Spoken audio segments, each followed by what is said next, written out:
Hello everyone, good evening. Welcome to my channel Avneesh education. आज हम लोग ग्राम विकास अधिकारी यानी ब्यूटी भर्ती परीक्षा 2016 के प्रीवियस ईयर पेपर को सॉल्व करने वाले हैं। तो मैं आपको बता दूं कि इसके पहले मैंने 2016 के हिंदी के सारे प्रश्न को सॉल्व कराया था। सारे प्रश्न एक साथ सॉल्व इसलिए कराता हूँ क्योंकि वीडियो काफी लंबा हो जाता है, तो इसलिए मैंने पहले हिंदी के सारे क्वेश्चन सॉल्व कराए थे। अब हम इसके सामान्य ज्ञान यानी जीके के सारे प्रश्न को सॉल्व करने वाले हैं। तो वीडियो को पूरा देखिएगा। चलिए स्टार्ट करते हैं। सामान्य ज्ञान, जनरल नॉलेज। पहला क्वेश्चन है हमारा विश्व में वर्ष 2016-17 की रक्षा बजट पर भारत का विभिन्न देशों की तुलना में कौन सा स्थान है? दूसरा, चौथा, पांचवा और छठा। तो इसमें ऑप्शन नंबर बी यानी भारत का चौथा स्थान है। क्यों है? वर्ष 2016-17 के आम बजट के रक्षा बजट पिछले वर्ष की तुलना में 9.7% की वृद्धि की गई है, जिस कारण भारत का जो स्थान विभिन्न देशों की तुलना में छठवें स्थान पर था वो दूसरे स्थान पर यानी 2 स्थान घटकर चौथे स्थान पर आ गया है। ठीक है। अगला क्वेश्चन है हमारा 52 नंबर। पानीपत का द्वितीय युद्ध किनके बीच लड़ा गया था? पानीपत का द्वितीय युद्ध किनके बीच लड़ा गया था? तो ऑप्शन नंबर बी यानी अकबर और हेमू के बीच में। ठीक है। पानीपत का द्वितीय युद्ध 5 नवंबर 1556 ईस्वी को अफगान शासक आदिल शाह सूर के वीर हिंदू सेना नायक हेमचंद्र विक्रमादित्य यानी हेमू और मुगल बादशाह अकबर के मध्य हुआ था। ठीक है। अगला क्वेश्चन हमारा आता है 53 नंबर।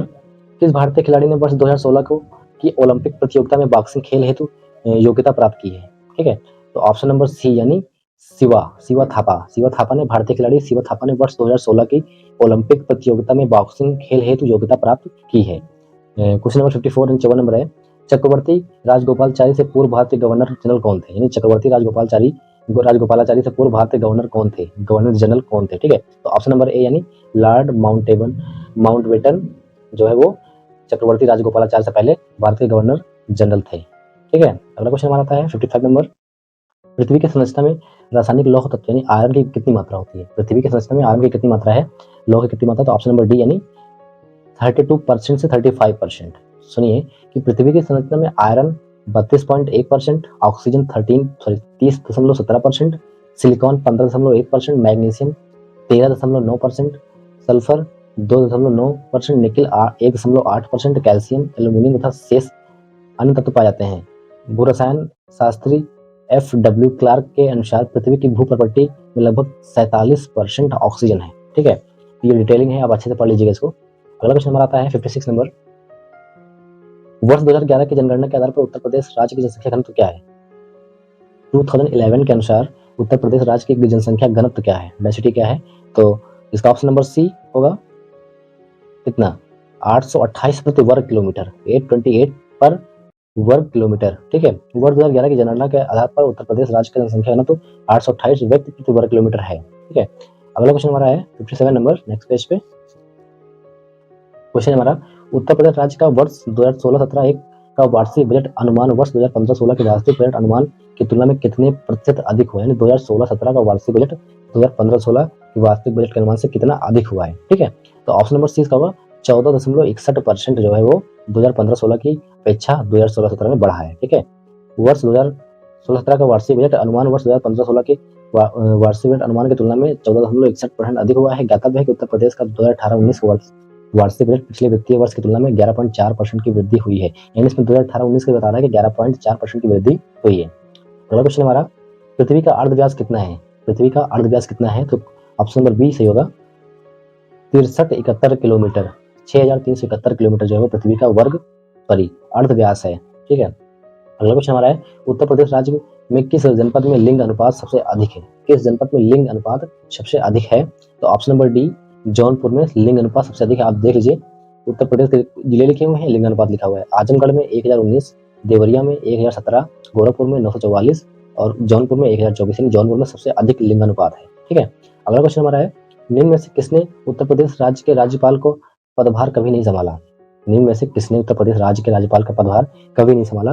तो ऑप्शन नंबर ए यानी श्री चंद्र भानु गुप्ता जी ने उत्तर प्रदेश राज्य का राज्यपाल का पद कभी नहीं संभाला। ठीक है। तो हमारा देखते हैं लिखा हुआ है श्री हारफजी पेरोजा मोदी 1945-1952, श्री कन्हैयालाल मणिकलाल मुंशी 1952-1957 तथा श्री बुर्ला रामकृष्ण राव 1960-1962 उत्तर प्रदेश के राज्यपाल रह चुके हैं। श्री चंद्र भानु गुप्ता उत्तर प्रदेश के राज्यपाल कभी नहीं रहे हैं। ठीक है। इन चारों ऑप्शन में 3 लोग रह चुके हैं पर श्री चंद्र भानु गुप्ता जी कभी नहीं रहे हैं। ठीक है। अगला क्वेश्चन हमारा है किस आंदोलन के लिए महात्मा गांधी द्वारा करो या मरो का नारा दिया गया था? किस आंदोलन के द्वारा महात्मा गांधी ने करो या मरो का नारा दिया था? तो ऑप्शन नंबर बी, भारत छोड़ो आंदोलन में महात्मा गांधी ने करो या मरो का नारा दिया था। ठीक है, अगला क्वेश्चन हमारा 62 नंबर, अंतर्राष्ट्रीय महिला दिवस कब मनाया जाता है? इंटरनेशनल वुमेन्स डे कब मनाया जाता है? तो ऑप्शन नंबर ए, 8 मार्च को हम लोग इंटरनेशनल वुमेन्स डे यानी वुमेन्स डे महिला अंतर्राष्ट्रीय महिला दिवस मनाते हैं। ठीक है, अगला क्वेश्चन हमारा है, किस ग्रह को लाल ग्रह के नाम से जाना जाता है? तो आप लोग जानते होंगे मंगल ग्रह को हम लाल ग्रह के नाम से जानते हैं। सौर मंडल में मंगल ग्रह सूर्य से दूरी के क्रम में चौथा आकार में 7वां सबसे बड़ा ग्रह है।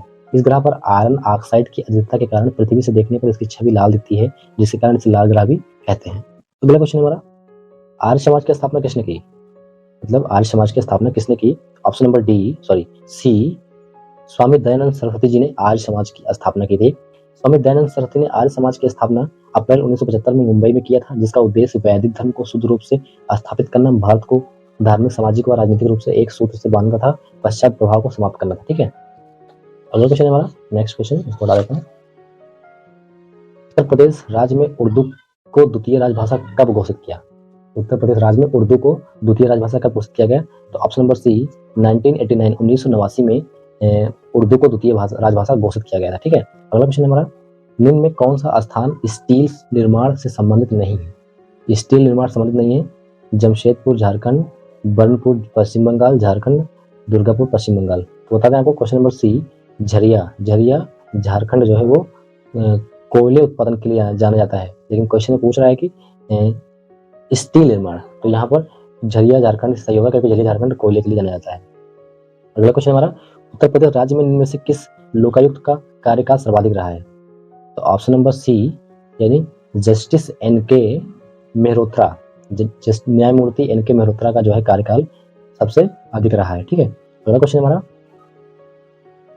भारत का राष्ट्र चिन्ह कहाँ से लिया गया है? भारत का जो राष्ट्रीय चिन्ह है वो कहाँ से लिया गया है? तो ऑप्शन नंबर डी, सारनाथ स्थित अशोक स्तंभ से भारत का जो है वो राष्ट्रीय चिन्ह लिया गया है।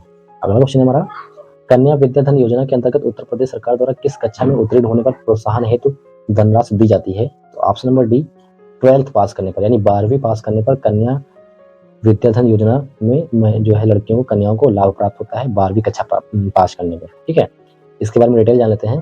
कन्या विद्याधन योजना के अंतर्गत उत्तर प्रदेश सरकार द्वारा इंटरमीडिएट पास होने वाले सभी छात्र छात्राओं को प्रोत्साहन दी जाती थी। कन्या विद्याधन योजना की शुरुआत उत्तर प्रदेश के मुख्यमंत्री श्री अखिलेश यादव जी ने वर्ष 2012-13 में शुरू किया था, जिसमें पात्र छात्राओं को 30,000 रुपए की धनराशि प्रदान की गई। वर्ष 2013-14 में यह धनराशि घटाकर 20,000 रुपए कर दी गई। वर्तमान में प्रदेश सरकार द्वारा इस योजना के तहत पात्र छात्राओं को लैपटॉप वितरित करने का प्रावधान किया गया है। ठीक है, अगला क्वेश्चन हमारा है, निम्नलिखित में से किस पर्वतीय स्थान की ऊंचाई समुद्र तल से सबसे अधिक है? ठीक है, तो ऑप्शन नंबर बी, यानी ऊटी की ऊंचाई जो है वो पर्वतीय स्थान है जिसकी ऊंचाई समुद्र तल से सबसे अधिक है। यानी अब इसके बारे में जान लेते हैं, पर्वतीय स्थान और ऊंचाइयां। जैसे दार्जिलिंग हो गई, दार्जिलिंग की जो समुद्र तल से जो ऊंचाई है वो 2050 मीटर में है, ऊटी की 2240, शिमला की 2202, डलहौजी की 1970। यानी इसमें सबसे ऊंचा कौन सा है? ऊटी का, इसलिए तो ऑप्शन नंबर बी ऊटी सही होगा। अगला क्वेश्चन है हमारा, निम्न में से किस एक की संतति की आधार पर मूल कर्तव्यों में संबंधित प्रावधानों को भारत के संविधान में जोड़ा गया है? तो ऑप्शन नंबर बी, स्वर्ण सिंह समिति की जो है प्रावधानों के भारत के संविधान में जोड़ा गया है। अगला क्वेश्चन हमारा, वर्ष 2016 में सर्वश्रेष्ठ वृत्त चित्र श्रेणी में किसने ऑस्कर प्राप्त किया? वर्ष 2016 में सर्वश्रेष्ठ वृत्त चित्र श्रेणी में किसने ऑस्कर प्राप्त किया था? तो ऑप्शन नंबर बी जो इसका है, आसिफ कबाड़िया ने 2016 में सर्वश्रेष्ठ वृत्त चित्र की श्रेणी में ऑस्कर प्राप्त किया था। ठीक है, अगला क्वेश्चन है हमारा,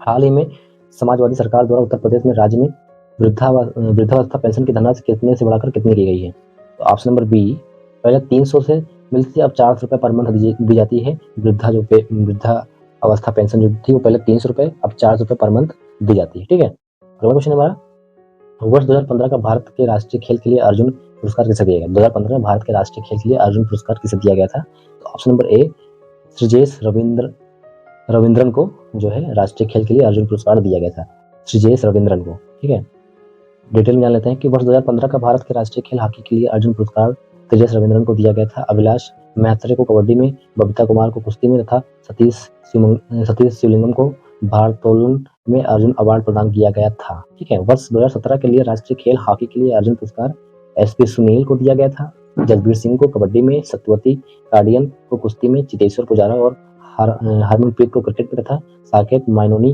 को टेनिस में अर्जुन पुरस्कार प्रदान किया गया था। इसको बहुत अच्छे से पढ़ लीजिएगा, स्क्रीनशॉट लेके आप रख सकते हैं। अगला क्वेश्चन नंबर 75 नंबर है, निम्न में से कौन सा सुमेलित नहीं है? मतलब कौन सा जो है सुमेलित नहीं है? जैसे बाबरनामा बाबर लिखा हुआ है, मोहम्मद ताहिर, शाहजहां के नाम मोहम्मद ताहिर, हुमायूं नामा हुमायूं, तुजुक ए जहांगीरी जहांगीर। तो जो सुमेलित होगा क्या होगा? बाबरनामा बाबर का होगा, ठीक है, शाहजहां नामा मोहम्मद ताहिर इनायत खान, हुमायूं नामा गुलबदन बेगम और तुजुक ए जहांगीरी जहांगीर होगा, ठीक है। अगला क्वेश्चन हमारा है, भारतीय संविधान के अनुच्छेद 368 का संबंध किससे है? ठीक है, तो ऑप्शन नंबर बी संविधान संशोधन प्रक्रिया से है, यानी अनुच्छेद 368 का संबंध संविधान संशोधन प्रक्रिया से है। अगला क्वेश्चन हमारा है, किसी कंप्यूटर में कौन सी कंप्यूटर कुंजी दबाने के लिए संपूर्ण आलेख का चयन किया जाता है? तो आपको बता दें कि option number B control A दबाने से हम आल सिलेक्ट करते हैं, यानी संपूर्ण जो है आलेख का चयन करते हैं, या फिर इंग्लिश में कहें तो आल सिलेक्ट बोलते हैं कंट्रोल ए से, ए फॉर ऑल, ठीक है। अगला क्वेश्चन हमारा है, बाइनरी संख्या 1011 का दशमलव समतुल्य क्या होगा? तो ऑप्शन नंबर सी इसका 11 होगा। कैसे होगा? बाइनरी संख्या 1011 है, ठीक है, 1 × 2 की पावर 0 प्लस 1 × 2 की पावर 1 प्लस 0 × 2 की पावर 2 प्लस 1 × 2 की पावर 3, 1 + 2 + 0 + 8, मतलब तीन सबको ऐड करेंगे तो कितना 11। तो ऑप्शन नंबर सी हमारा सही होगा। इसके लिए आपको डिटेल में जानना है तो मैं इसके नेक्स्ट वीडियो में बाइनरी संख्या के बारे में बना दूंगा, लेकिन अभी नहीं। अगला क्वेश्चन हमारा है, निम्नलिखित में से क्या कंप्यूटर प्रणाली से संबंधित नहीं है? PPP, FTP, EPF, URL. तो आपको बता दें यूआरएल, एफटीपी और ईपीएफ सारा कुछ कंप्यूटर प्रणाली से संबंधित, पर पीपीपी जो है वो power point projection, FTP file transfer protocol. तो मतलब पीपीपी का फुल फॉर्म क्या होगा? Power point presentation. तो ये हमारा कंप्यूटर से संबंधित है। एफटीपी का क्या होगा? फाइल ट्रांसफर प्रोटोकॉल, ये भी संबंधित होगा हमारा कंप्यूटर से। यूआरएल क्या होता है? यूनिफॉर्म रिमोट लोकेटर, यूआरएल भी हमारा कंप्यूटर से संबंधित होगा। लेकिन जो ईपीएफ है, ईपीएफ का संबंध होता है कर्मचारी भविष्य निधि से, ठीक है, तो ये हमारा नहीं होगा, ये कंप्यूटर से संबंधित नहीं होगा। अगला क्वेश्चन हमारा है, किसी कंप्यूटर को परमानेंट मेमोरी को क्या कहते हैं? रैम, सीडी रोम, रोम, सीपीयू। तो बता दें आपको, किसी कंप्यूटर के या किसी मोबाइल के परमानेंट मेमोरी को रोम कहते हैं। रोम का फुल फॉर्म होता है रैम को होता है रैंडम एक्सेस मेमोरी, और रोम को होता है रीड ओनली मेमोरी, ठीक है। तो ये हमारा रहा वीडियो परीक्षा भर्ती परीक्षा 2016 के, मैंने जीके के सारे प्रश्न सॉल्व करा दिए हैं। अगर आप लोग को वीडियो अच्छी लगी है तो वीडियो को लाइक कीजिएगा, चैनल को सब्सक्राइब कीजिएगा। मिलते हैं नेक्स्ट वीडियो में, उसमें हम 2015 के सारे जीके के सारे क्वेश्चन सॉल्व कराएंगे।